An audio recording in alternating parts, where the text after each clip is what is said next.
Sejam muito bem-vindos ao canal O Reino Manifesto.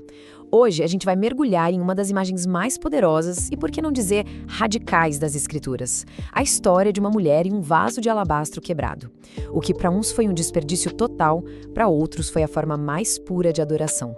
E é essa história que vai guiar toda a nossa conversa.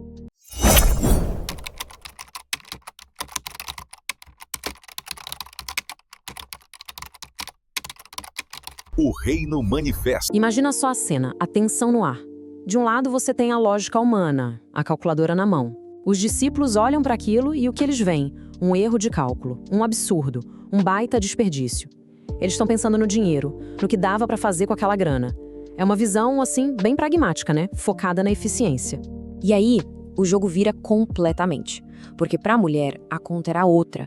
Aquilo não era uma transação comercial, era uma entrega total.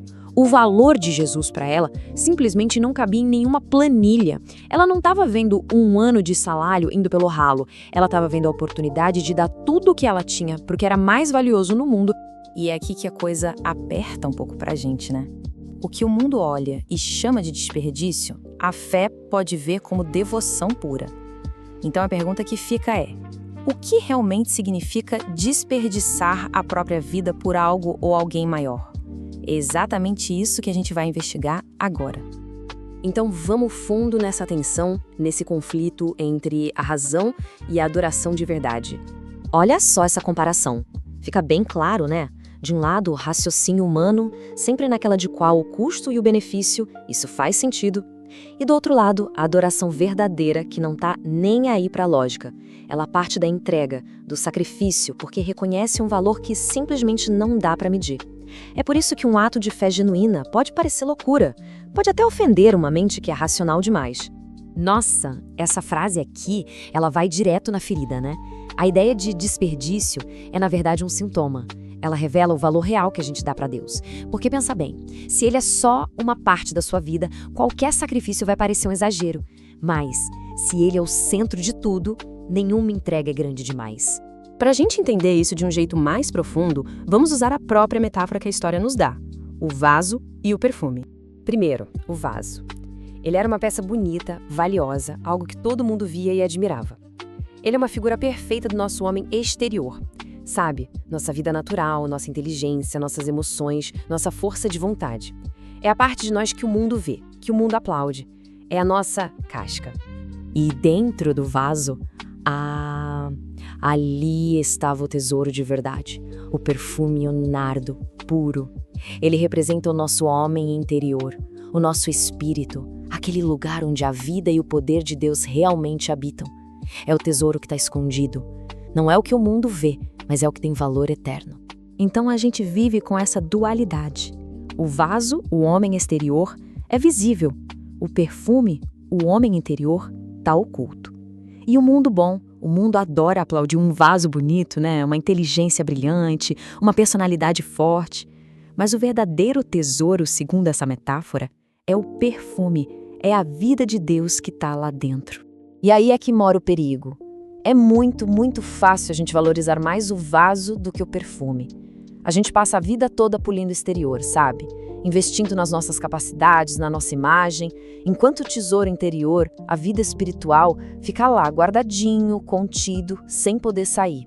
Isso nos leva para a parte mais radical e transformadora dessa história. Se o perfume precisa sair, o vaso, bom, ele precisa ser quebrado. A regra é simples e não tem como fugir dela. Enquanto o nosso homem exterior, nosso ego, nossa autossuficiência, nosso jeito de fazer as coisas, estiver inteirinho, a vida do Espírito, o tal perfume de Cristo, não vai conseguir se manifestar. A casca precisa rachar para que o que está dentro possa aparecer. Tá, mas como é que esse quebrar acontece? A gente quebra a gente mesmo? Não, não é por aí. A ideia é que Deus orquestra isso. Ele usa as circunstâncias da vida, as dificuldades, as provações. O Espírito Santo vai trabalhando em nós. E a nossa parte nisso tudo é a submissão. É parar de lutar contra e simplesmente permitir que esse processo aconteça. E é fundamental a gente entender o porquê. O objetivo de Deus não é nos destruir, de jeito nenhum. É nos libertar. O quebrado homem exterior não é o fim da linha, é um meio para um fim muito maior. Criar uma passagem, uma via de saída para que a vida que ele colocou em nós possa finalmente fluir. E quando essa vida flui, qual é o resultado? Aí vem a melhor parte, uma fragrância que é liberada e que preenche todo o ambiente. Gente, o efeito disso é impressionante. O texto diz que a casa inteira ficou cheia do cheiro do perfume. O ato de uma única pessoa, um único vaso quebrado, não impactou só Jesus, impactou todo mundo que estava ali. A adoração dela se tornou uma bênção coletiva. E quando o homem exterior é quebrado, os resultados são práticos. A vida espiritual que antes ficava presa começa a fluir livremente. A presença de Deus se torna mais constante. E talvez o mais incrível seja o efeito nos outros. Essa vida que transborda acaba despertando uma sede de Deus em quem está por perto. É o tal perfume de Cristo que impacta o ambiente e atrai as pessoas. E tudo isso nos traz de volta ao ponto de partida, a um lugar de decisão pessoal, ali, aos pés dele. Isso muda completamente a nossa régua de sucesso espiritual, não acha? Talvez a verdadeira prosperidade não seja sobre o quanto a gente acumula de conhecimento ou de bênçãos, mas sobre o quanto a gente derrama. A medida não é o que a gente guarda para nós, mas o que a gente entrega. É uma inversão total de valores. E no fim, a reflexão que fica é essa, bem direta. Na nossa vida, a gente está mais preocupado em preservar o vaso, em manter nossa reputação, nosso conforto, nossa autossuficiência intacta? Ou será que a gente está disposto a ser quebrado para que o perfume precioso da vida de Cristo possa finalmente ser liberado através de nós? No final das contas é isso.